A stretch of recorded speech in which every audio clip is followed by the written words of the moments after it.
Hi, I'm Marc, Accetta, your Director of Training, and welcome to our Objections Overruled video.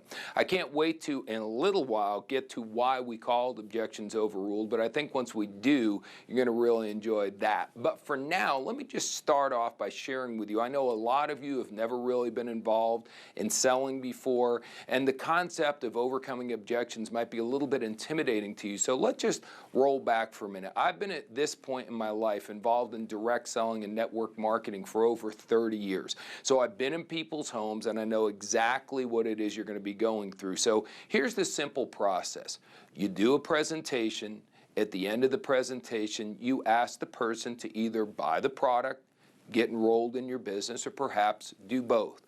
Either way, once you do those two simple things, you're going to get one of three responses. You're going to get some people saying, yes, I definitely want to do that. And you're getting in other people saying, no, it's not really for me. And either one of those is fine. One of the people featured on our video here is a gentleman named Ed Blunt. He's one of our top leaders in the field.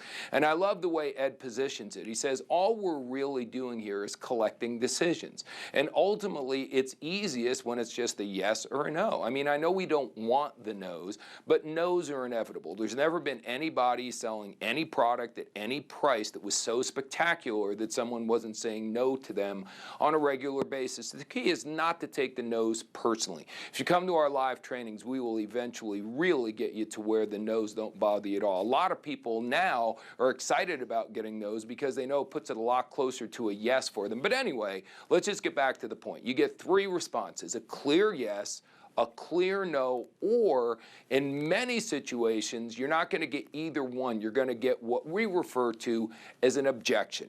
Someone might say, well, I really like your business and I'd like to do it, but I'm not sure if I have the time. Or, I really want your product, but I don't know if I have enough money right now. Things along those lines where they're not really saying yes and they're not really saying no. Now, most people, when they've never done anything like this before, I remember me 30 years ago, an objection used to get me really nervous, like, oh no, now what do I do? They didn't say yes real easily, but just understand this. An objection is actually a really good thing because an objection does not mean no. No means no. An objection means I really want to buy your product, or I really would like to get enrolled in your business. You just haven't given me enough information yet. Let's just stop for a moment and think, as consumers, do you and I like to buy things?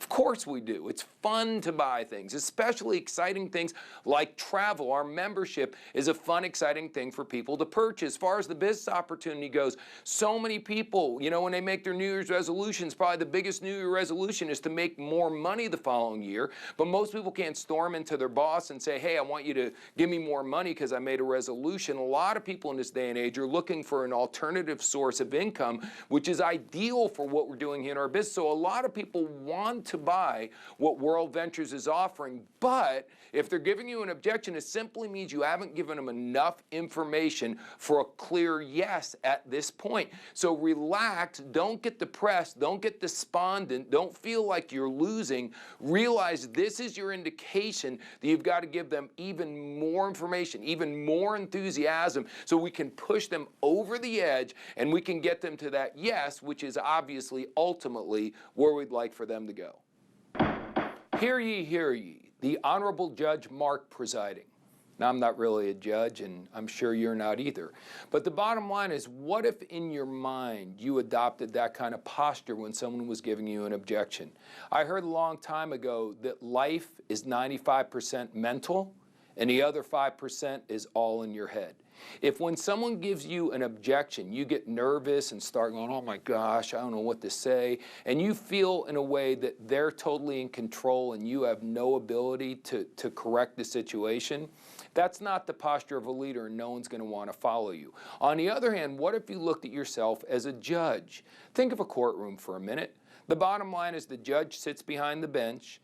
The people who are on trial rarely speak for themselves. The attorneys speak on their behalf. So if one attorney has the floor and is questioning the witness, after a while, the other attorney may raise an objection. They raise their hand and literally say, I object, Your Honor. I believe that he is leading the witness. Or I object, Your Honor. I believe he's badgering the witness. So needless to say, we're not in a courtroom and we don't have those kinds of objections. What our prospects say is, you know, I like what you're doing. I just don't think I have the time for it. Or I'd like to buy a product, but I don't have the money. So while you're not going to crack the gavel like the judge they and say, objection overruled, you're not going to do that. You're going to probably want to get rid of the gavel. You don't want to have an actual gavel. But you understand what I'm saying. If mentally you look at it like you are in charge, and instead of just giving your opinion, that you're going to actually make a ruling. Now, you're going to be a good, kind, fair judge, and you're going to make fair rulings that are in the best interest of the people in front of your court.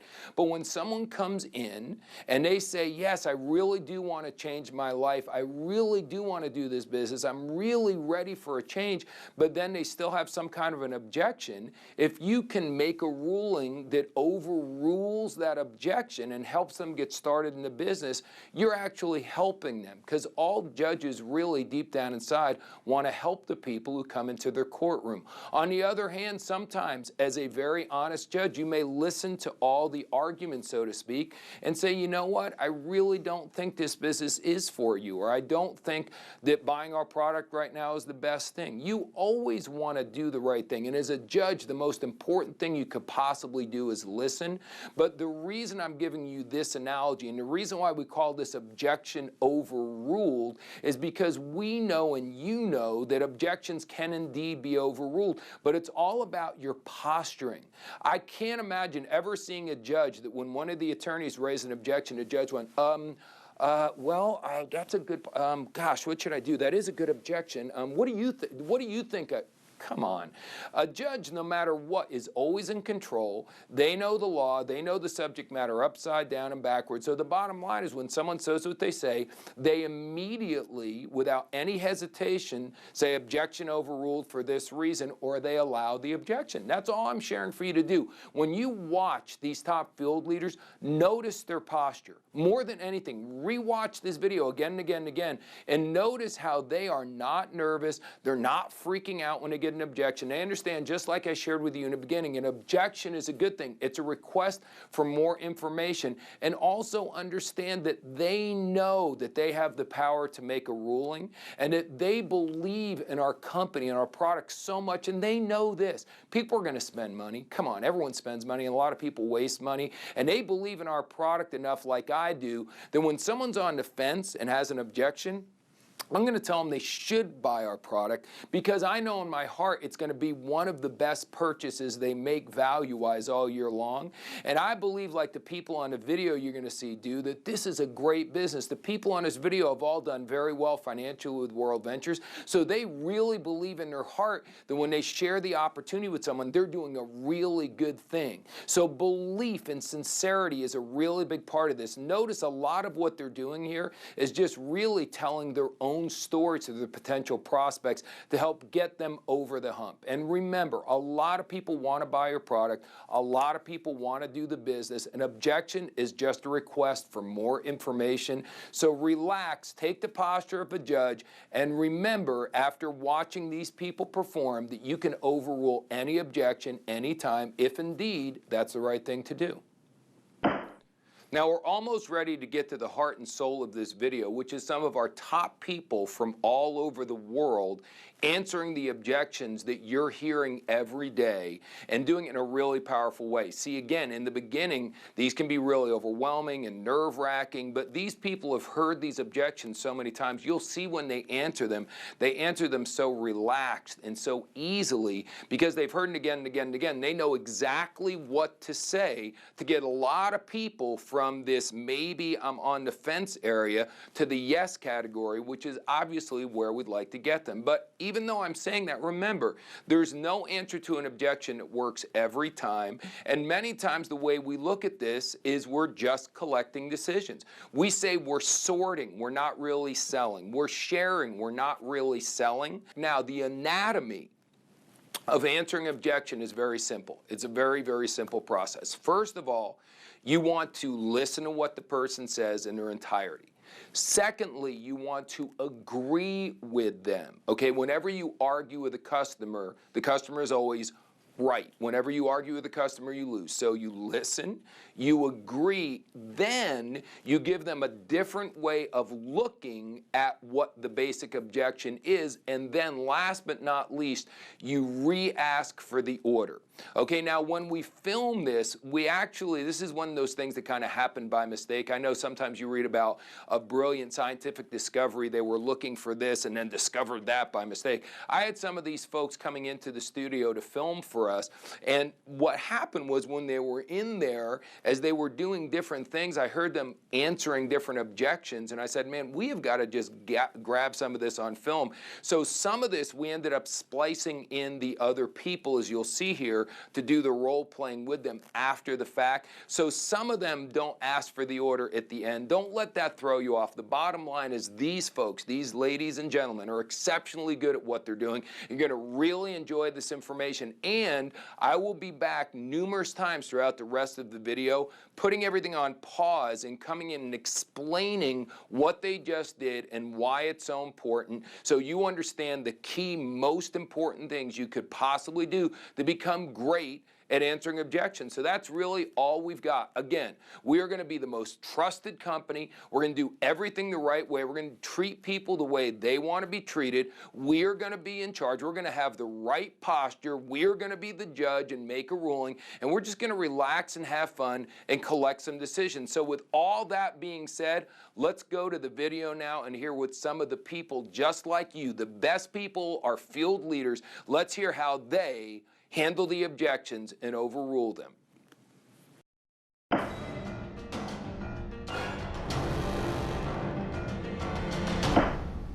This looks really cool. I just don't think I have the time to do it right now. I know exactly what you're saying, because when I saw this, I thought it was going to take a lot of time as well, but let me tell you what I figured out. It doesn't have to.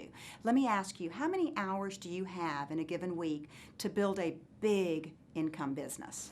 Honestly, maybe only 3 to 4 hours a week at the most. Exactly. So it doesn't matter how many hours you have, whether it's an hour, 3 hours, 10 hours. The way the system in World Ventures works is we're going to train you exactly how to do this and use your time in the most efficient and effective manner possible. You ready to get started? Janie did a great job there. First of all, she listened to what a prospect had to say. Secondly, without any nervousness or uncomfortable attitude whatsoever, she had great posture, came back with a smiling, confident response, and let her know there's no reason why she couldn't end up doing the business. And then, at the end, she reclosed by saying, so, are you ready to get started? One other thing as a side note is the prospect said she only had 3 to 4 hours a week, and a lot of times people like yourself who are new may take that as a negative, but really think about our business very much like working out in the gym. See, the people who are in really good shape in a gym, they don't go in the gym for 50 hours a week. They can go 3 hours a week or 4 hours a week and get good solid workouts during that time and end up being in phenomenal shape. It's not how many hours you put into something, it's how effective you are during that time. So believe it or not, just 3 to 4 hours a week in our business can definitely yield you some great fruit. This looks really cool, I just don't have the time to do it right now. Man, I know exactly how you feel. I felt the exact same way. But here's what I found out. When I saw World Ventures, I realized very quickly that this was a way to get my time back. See, I invited you here today because I want you to get your time back also. I care enough about you as a person that I know you're already missing some things with your kids, with your family. Things that you want to be doing, you're already missing out on because you're working so hard. That's exactly why I showed you World Ventures, because with this, you're able to get that back. So, you ready to get started? So Jeremy did something in the beginning of this that we call feel, felt, realized. He agreed with his prospect. Remember that? I understand how you feel. I felt the same way, and then what I found was, and then he went ahead and told his story. And he also did another great technique where he actually used the objection as the reason why someone should get involved. Meaning if you don't have enough time, that's what this business is going to do, help you get the time back that you'd like to have. Come on, how many people want to be a life where they don't have enough time? We all want to have enough time to do the things we want, so he did a wonderful job of using the actual objection to person person was giving him as the reason why they should get involved in the business. And then he reclosed saying, are you ready to get started? This looks really cool. I just don't have the time to do it right now. I totally understand not having the time. Trust me. When I saw this, I owned a photography studio. I was a nurse part-time. So my photography studio was full-time. I'm a nurse part-time. And my little boy Braden had just turned 2. So I totally understand no time. But here's the deal. I didn't always want that to be my story. I wanted more time. And when I saw the residual income portion of this, I saw a way that I could do this very part-time, but where it could over time buy me my time back, because residual income is time freedom. And I saw a way to get out of not having any more time. So you ready to get started? This looks really cool. I just don't think I have the time to do it right now. Listen, I know exactly how you feel. When I saw this, I was the busy guy, running 7 real estate offices, not really having time to do anything. And I loved World Ventures. I love everything. I saw my first night. My one hang up was yours. It was the same thing. I said, where am I going to have the time to do this? Well, here's what I found. It's not really about my time or your time. What it's more about is contacts. So I know you got a bunch of contacts that I don't have. Okay? And I know if you get me in front of them, see, I'm willing to do this. I'll go to work. I got the time and the knowledge to do this business. You got the contacts. Let's just lock arms. You get me in front of 10 people, throw a party. Set them up at Starbucks. I don't care. Let's just, if you could come here tonight, here's what that means to me. You at least have time to go one night where you could throw a party at your house, and I'll come over. I'll do the work. I'll do the presentation. I'll do the training. I'll do clothes. I'll do everything. And what we're going to do is we're going to get your first 6 started so I can help you get your money back and get a little bit of profit. Then I want you to just get out of my way. What I'm going to do is I'm going to take those 6 people, and I'm going to find somebody through your contacts that actually does have some time. And the deal is you get paid off of what you start here, not what you finish. So just get me in front of those people. Let's team up. You got the contacts. I got the time and knowledge. Let's team up and build you a paycheck. You ready to get started? You can see Eric did a great job of what everyone else has done before him, agreeing. Then he did a version of feel, felt, realized again, and then he went into his story and went a step further. He talked about you having contacts and me having time and energy to work the business. Now, that works for Eric because Eric does a business full-time. He really does work with his prospects.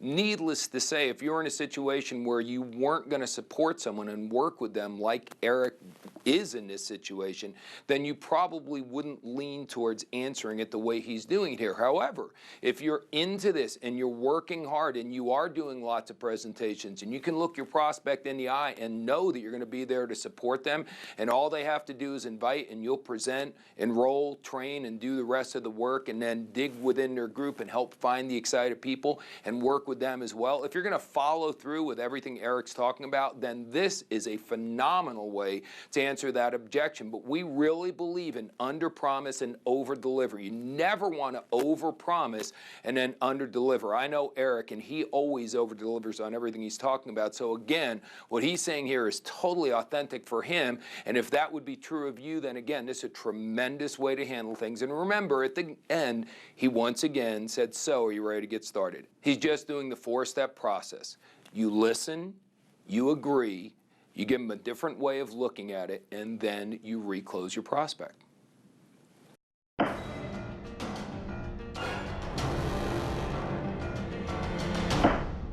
I really like it. I just don't know if I have the money to do it right now. I totally understand not having the money. When I saw World Ventures, I'm just telling you, I did not want to tell the man this, but I did not have the money in my checking account. So I literally pulled out an almost hot credit card because I have a really bad shopping problem. And I pulled out that credit card, crossed my fingers and hoped that it went through. Here's what I knew. I knew that I was sick and tired of not having any money. And I know you're sick and tired of not having any money. See, $365, when you're 80 years old, $365 is, you're not gonna look back at your life and go, that $365 just broke me. But what if you look back at your life and when you're 80 years old and said, that $365 completely changed my life. See, this 365 has completely changed my life. I have time and money freedom like I've never had before. So, you ready to get started? Bethany does a great job here of agreeing with her prospect, and then she goes on and really does a wonderful job of giving a logical argument, if you will, on why getting started in this business really is sort of inexpensive when you look at what might come from it. Now, she says 365 there. Just to understand that as we film that, that was the full amount if you were going to go ahead and get the full product and become involved as a representative. That was, if you will, the most someone could put into it. But understand, she would have at this point already explained to the person, you don't need to buy the product to be a rep, and you don't need to be a rep to buy the product. That's all certainly something that was part of the presentation. And this is if she was talking to someone who did want to do the business and did want to go ahead for the maximum, if you will, with the 365. And at that point, she clearly lets them know that even though that's not an insignificant amount of money, when you look at it in the big picture, you see what she did there. She just really made a clever point and a really valid point. Again, remember, everything we're doing was within our core values. That was something that you can feel really comfortable saying to anyone you know, because there's a lot of truth in that. Not everyone is going to succeed when they get involved in our business, but for that amount of money to have a wonderful product and a business opportunity and a chance to really change your life if you are constantly in a position in your life where you don't have enough money, I think what she said made a lot of sense there. I really like it. I just don't know if I have the money to do it right now. I get it. I've been there too. I mean, it's funny. I was in college one time. There was an opportunity that was $1,500 to get started. Now, in college and money didn't really mix for me. I didn't have like a nickel or a dime to even rub, not even a nickel and a dime to even rub together. And so here's what I did. Okay, I went out and I act as if I was doing it, okay? Because in my head, I was sold. I wanted to do this, okay? But the money thing was really just a little speed bump. See, the thing is, we don't want your money, we want your desire, okay? And so if you see yourself doing this, we just have to figure out and get creative how to get the money. But back to my story, I went out and I borrowed the money to get started. Okay, and I also, in the process of borrowing the money, I was out there doing presentations. So I already had sales lined up. And so when I finally got the money after I borrowed it took me a day, okay, I put those sales in and made my money back my first day. Now that was my story. That's what happened to me. The thing is, you want to ask yourself is, do you have the desire? Do you see yourself successful with World Ventures? And the thing is if you're not going to put the time and effort into this, then don't even worry about having the money because you're not going to do it. But if you see yourself doing this, get creative and find the money.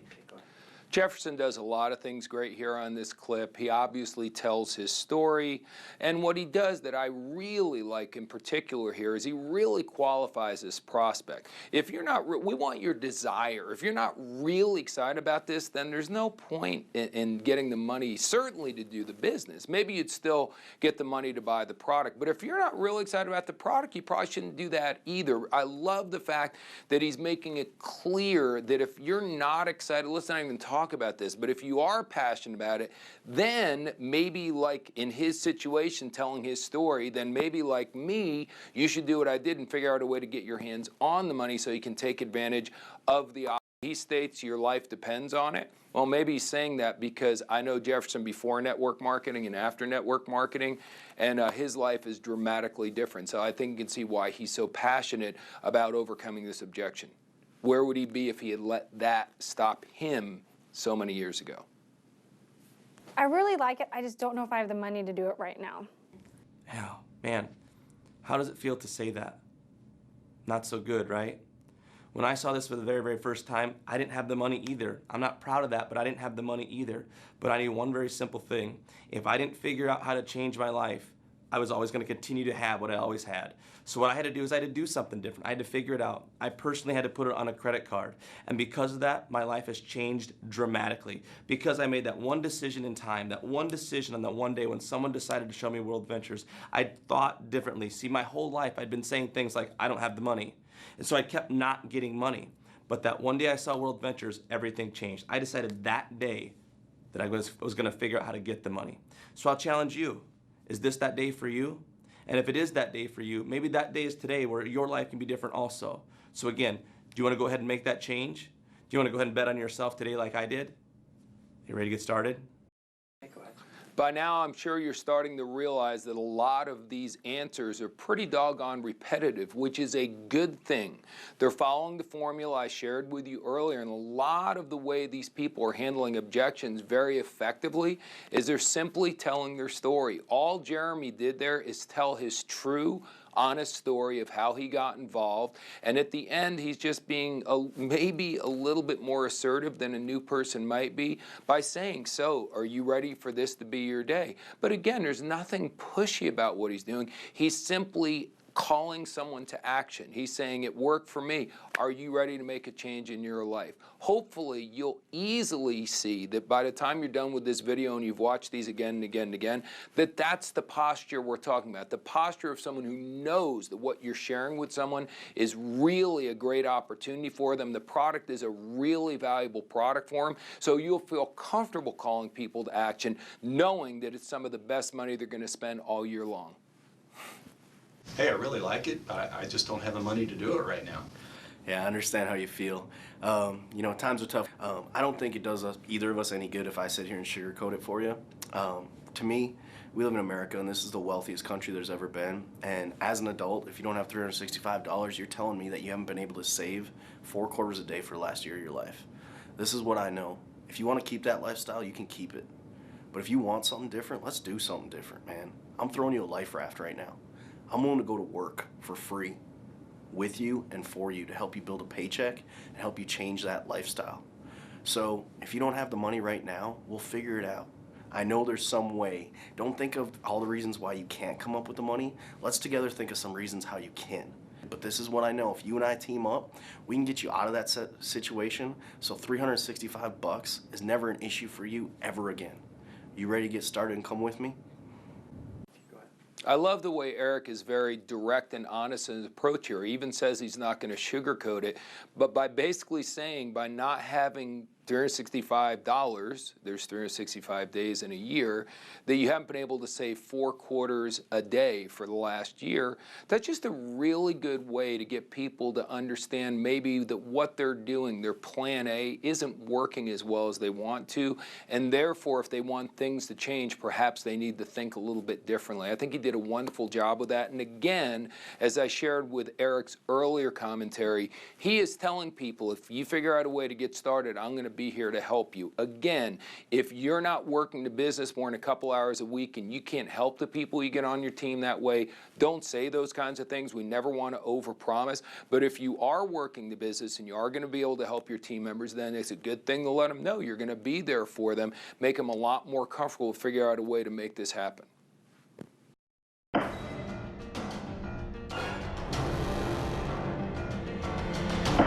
I really like what I see, but I probably need to talk to my husband. I get that every once in a while. So why don't we do this? Why don't, instead of going home and talking to your spouse about it, why don't we just have one quick run through first? Why don't you explain it to me in the way that you would explain it to them when you get home? Go ahead and just practice that. So there's this really cool thing. It's a travel club, and then we would get people, friends to join, and then that would put them in our downline. So then we could, you know, have them join us in this travel discounts and World Adventures, I think was what they called it. And then there was ways to get BMWs. Jeremy does a really good job here because what happens in so many cases is someone comes in, looks at it, and after watching a presentation one time, most people only remember a small percentage of it, and then they go home and tell their spouse that small percentage, and it usually doesn't move them to action. Imagine you go to see the movie Braveheart, you come back and tell your spouse, it was about someone somewhere in the UK, I don't remember the exact country, it was this guy named William somebody, and he was really upset because his girlfriend got killed, and then he helped the country get free. You know, I don't know if you'd be dying to run out and go see Braveheart after that explanation, but that would be kind of the way some people would explain the movie after watching it. See, what you really want to do is be able to get the person to see the movie with you the exact same way that they saw the movie. So by Jeremy asking his prospect to re-explain the opportunity and her clearly getting a lot of it wrong, including the name of the company, he sort of let her prove to herself that her explanation to her spouse isn't really going to be that effective. Well, see, that's exactly why you want to get enrolled right now. See, you're really excited and you want to change the future of your family. So here's what we're going to do. Let's make the decision to enroll now, and then I will come with you and I will show your family just exactly why you're so excited as well. That way we're doing it as a family, or you're doing it as a family. And so here's what we want to do. We want to go ahead and get you enrolled and then go take it home and show your spouse and your family together. So you ready to get started? Now, Jeremy obviously goes on and recommends his prospect get started. Now and then he'll go home with them and explain everything to the spouse so everyone's excited about what's going on. Now, you can do it that way. The bottom line is, even for a spouse who's super excited and doesn't even mention bringing it up and getting their spouses approved beforehand, a lot of our reps will do a game planning session with their new prospect and want to include the spouse now anyway, because we always want people to be in harmony together. It's very, very difficult when two people are married for one person to be excited about something and the other person not to be supportive. So whether it's the way Jeremy's doing it here, whether maybe sometimes the person's just not ready to sign up, so you go home with them and actually do the presentation for both of them and then get them started in the business. Either way, the bottom line is we really want to make sure that we're getting significant others on board, because the bottom line is long term, that's the way the person's going to have the most success anyway. I really like what I see, but I'll have to talk to my wife first. Yeah, I get it. I mean, I've got a spouse as well. That's a very important conversation, and you should do that because you guys are partners, okay? So here's the thing. Here's a question I want to ask you. Is it that you really want to do this, but you just have to ask your spouse, or is it you're just telling me that because you don't want to tell me no? Okay, he does a great job there of agreeing with his prospect. No argument whatsoever. Does a great job agreeing, but then moving on. And he asked them point blank if this is really their objection, or if they're just saying that because they really may not want to do the business and don't know how to say no politely. Again, this will work with any objection, but he does a wonderful job of the way he positioned it here. Okay, so you really want to ask your spouse. Okay, great. So here you have two choices. A couple things. Number one is, have you ever gone to your spouse and when you go home, you tell them about something and they shot it down? Yeah, it's happened to me too, okay? But let's prevent that from happening, all right? Because that didn't feel good, does it? No, it doesn't, all right? So let's do this. Let's set an appointment where you and I can speak to you and your spouse together, and I can show your spouse just like you saw it, okay? So we can do that, or we can have you sign up right now. We can help you get a paycheck, and we could show them a check.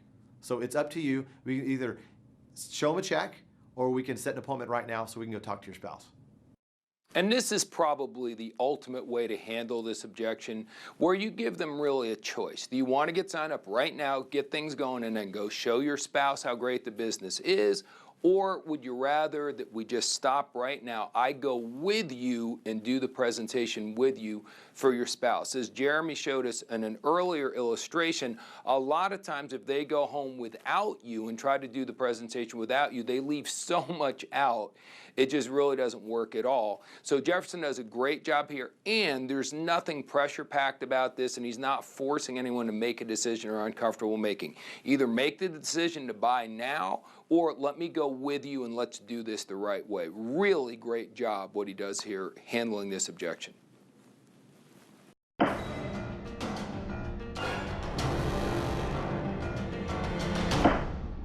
I want to do it, but I've never sold anything. Listen, I understand that, and you know what? That's exactly why I called you. Because here's the deal. We're not looking for salespeople. I was a salesperson before I saw this, and you know what?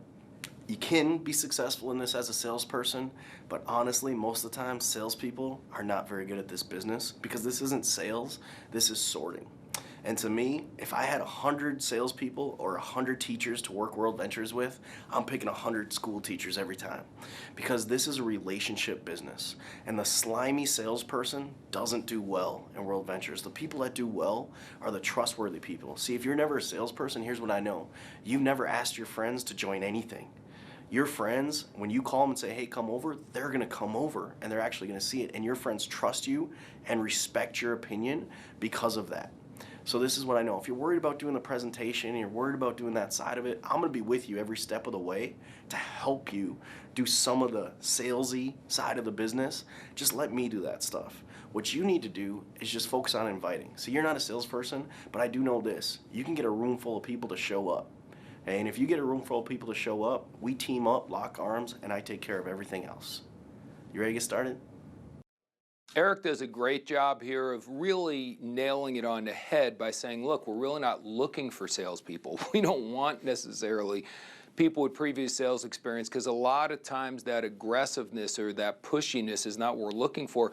We don't want to sell people on getting involved in the business. We want to sort through them and find the people that are really excited about it. But then, as you've seen Eric answer each objection on his video, the way he really goes every time is by saying, anyway, all you've got to do is put people in the room and I'll do the rest of the work. And as I said on the previous times, you would never use that technique if you weren't working the business enough hours to be there to present and close and train for the people who are getting involved in the business. But again, Eric, for anyone who's doing the business full-time, even anyone who's doing the business an aggressive amount of hours, and you are there building teams, doing presentations, and doing trainings for the people in your area, then for sure the way Eric does this is tremendous. Just make sure you follow through on any and all promises you make to your prospects. I want to do it, I just haven't sold anything before. I know exactly what you're saying. Look, I'm not a salesperson either, but this is what I found. You don't want to be a salesperson in this business. You simply want to be a share person. All we want to do is let people know the amazing products that we have, whether they want to travel or whether they want to make some money. And we're going to plug you into a system that is going to change your life and show you how simple this is. Are you ready to get started? Janie uses the simple feel, felt, realize technique that we shared with you several times earlier in the course of this video. And then she moves along and does something that's so important. She talks about our system. And again, folks, whether it's the free First Things First videos or it's our WV Advantage, World Ventures Advantage, online training with videos and audios, and certainly our live programs, and then our many, many different tools that we have got a system set in place that if they just plug into our training, we will share with them everything they need to know about acquiring customers and building a big business. So really important that when someone says, I'm not a salesperson, you've got to let them know we really do have world-class training here. Training may be one of the very best things that World Ventures has to offer. I want to do it, but I've never sold anything before. Oh, that is perfect, because I am not looking for salespeople. Look, salespeople, they try to convince people to do this. We don't want to convince anybody to do this. This is a sharing game. You either want to do this or you don't want to do this. I have no time nor desire to convince anybody to do anything. And I found that salespeople are sometimes harder to train. So I'm glad you're not a salesperson. Honey, all we got to do is show this and show it to your friends. They either want it or they don't. That's all you got to do. So you ready to get started? Bethany's response here may be the best on the entire video of having the right posture and not being intimidated by anyone's objection. I mean, she literally turns their objection into a positive. Thank God. That's not what I'm looking for. It's perfect that you never sold anything before. Again, she is listening, agreeing, and then sharing them a different way to look at what's going on. And then obviously at the end, she simply recloses. Just a phenomenal way to handle this objection. I want to do it, but I've never sold anything. This is not sales. We don't sell, we don't beg, we don't chase, we don't convince. We simply collect a decision. We show and tell. We show you the idea, we tell you how it works, and then you tell us if you want to be a part of it or not. It's very, very simple. This is the clip of Ed I referenced in the very beginning of this video, where he simply explains, we are not salespeople, we're simply collecting decisions. That's such a brilliant way of putting it. So you don't have to be a salesperson, you don't have to be persuasive, you just simply go out there and share the opportunity, and either they say yes or they say no, and either way we move on and talk to somebody else. I want to do it, I just haven't sold anything before. You don't have to sell this, okay? I don't think you really have to sell vacations and beaches and all this stuff around the world. Really, all you have to do is present it, okay? And it's really up to them to make that decision. And that's what I've done. I've just kind of wiped my hands clean of trying to like make somebody want to do something. It's too much stress. I don't think we want another job, do we? No. I mean, let's have fun with this thing. Fun, freedom, and fulfillment, and let's just go show the video. Use Scott Ross's 3-step setup video, okay? Learn that. You master that, you just press play on that video and just ask them the call to action questions, you know? What'd you like best? That was awesome, wasn't it? What'd you like best? You know, you ready to get started? High five. It's that simple. If they don't see it, there's no need to convince them. I mean, you know, a man or a woman convinced against their will is of the same opinion still, right? If you got to convince them to join, then you got to convince them to go to a training, then you got to convince them, heaven forbid, to go on a dream trip. I mean, who wants those people, right? So just show the video. Let's keep it simple, all right? I think as you watch this, you're starting to feel better and better about being involved with our company, because look at what he's saying. We don't want to chase people. We don't want to convince people. This is the essence of what we do. We've got the deal. We've got the fun, freedom, and fulfillment company. We're just sharing it with people. Not everyone likes everything. You know, I was just in New York. The people in New York, a lot of them love the New York Yankees. They're diehard New York Yankee fans. You know what? There's a bunch of people in New York who don't like the Yankees. Not everyone likes everything. That would make things boring. So the only way to sell any item is to share it in the best possible way you possibly can, share what you love about it, and then let people make a decision. So Jefferson explains that that's all we're doing. We're putting it out there. He does mention Scott Ross's 3-step setup, which is part of our First Things First. That's our free training videos. Make sure you watch that and again and again and again and really get that down. And all the videos, not only the ones on First Things First, but because you're watching this DVD, I know that you're also part of the World Ventures Advantage program, and the training videos and audios on there are just so spectacular, guys. Just please plug in, listen to 30 minutes of this information every day, and you'll be amazed at how knowledgeable of our business you'll be in less than a year's time.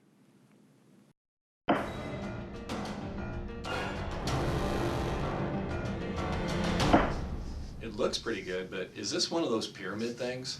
You're familiar with Mary Kay Cosmetics, right? So Mary Kay, they do about $3 to $4 billion a year, one of the top cosmetic brands in the world. They're a network marketing company, and I'm sure you're savvy enough to realize that's not a pyramid scheme, right?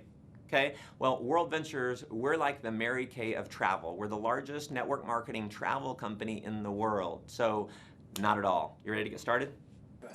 Your posture answering this objection is the most important in the whole world. There's so many companies in the network marketing industry that have not been the greatest companies, and obviously we can't do anything about that, but there is that stigma out there of a friend who has a cousin who got involved in one of those deals. So this will come up from time to time, and Matt did a great job of clearly saying that not all companies are like that. He references Mary Kay. Our co-founder Wayne Nugent always said that he wanted to be the Mary Kay of travel, meaning that Mary Kay is the biggest cosmetics company in the network marketing industry, so we wanted to be the biggest travel company in the network marketing industry, and as we know of the filming of this video, that's exactly who we are. So it's a wonderful analogy to just basically point out that we are a very legitimate company doing business just like Mary Kay.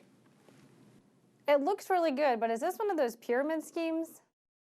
I know exactly where you're coming from. That is actually what I thought when I saw it. But let me tell you what I found. Pyramids are actually illegal. Pyramids are when you take somebody's money in exchange for no product. Look, World Ventures is legal in all 50 states. We are in 24 countries now. We are the fastest growing leisure travel company in the world. And I'm going to show you a couple of people that have come into my life. We have a magazine in World Ventures called Living Proof. And right here is Dr. Troy Brown. Dr. Troy Brown was an anesthesiologist. He was able to walk away from that. He has time freedom and financial freedom, and you're not going to have a doctor get involved in a pyramid that's illegal. We have every walk of life. Trust me, if this wasn't something legal, we wouldn't be doing it. Are you ready to get started with us? Janie does a phenomenal job of answering this. It can't do it any better, really. And again, she uses the tool to show many of the people that are involved in this company and clearly letting people know that folks of that caliber would not be involved in something that wasn't a business. It was totally on the up and up. It looks pretty good, but is this one of those pyramid things? No, it's totally not a pyramid. I get where you're coming from because like it has a shape of a pyramid, but every single structure, you know, the church, the government, you know, most companies we work for have that type of structure. So what Jefferson's saying here is a really good point. In virtually any company, you have one CEO at the very top. Then you have vice presidents at the next level. If it's a small company, maybe there's 2 or 3. Sometimes there's 20 or 30. Then you're going to have regional managers, and there's certainly a lot more of them. And then you have maybe local managers, and there's a lot more of them. And then just keep it simple, we have employees on the bottom. So in many different corporations, in many different organizations, there's less people, obviously, at each rank the higher you go up. So many companies end up looking exactly like a pyramid. Would all these major travel suppliers from around the world do business with us if we were doing something illegal? Of course not. You know, would Mike and Wayne get the finalist award from Ernst & Young in 2010 and they were nominated if we were illegal? No. Okay? And so the thing is the illegal pyramid is exchange of money with no product. We've got a product. And the other litmus test is this, is, you know, does this product, could it sell on the shelf without an opportunity attached to it? The answer is yes. Because a lot of companies out there, or a lot of, I guess we could say, pyramids, that product has to have an opportunity attached to it. This one doesn't. People travel all the time. Travel memberships, vacation club memberships have been sold for decades and decades for way more than what we're charging. So we're only charging, you know, $199 US for the membership, you know, and either 27 or 55 a month. Hardly gonna big risk for anybody. But the main thing is this, is that if you see yourself traveling the world, you're gonna pay less with us versus going out in the marketplace and paying retail. And so that's how that works. Jefferson says something very important there, that the product must stand alone from the opportunity for it to be a really legitimate company. And we do, folks. Travel clubs have been around long before World Ventures, and there's travel clubs that cost a lot more than what World Ventures is charging. And the people who go on our dream trips are very happy with the result. I don't know the exact statistics, but it's 85 or 90% of people who are going on these dream trips are staying with their membership. So it's a really good product that people really do use and love. It looks really good, but is this one of those pyramid things? Well, understand when you're looking at this idea that when we draw out our business structure and we draw out our compensation plan, since we want to explain it so everybody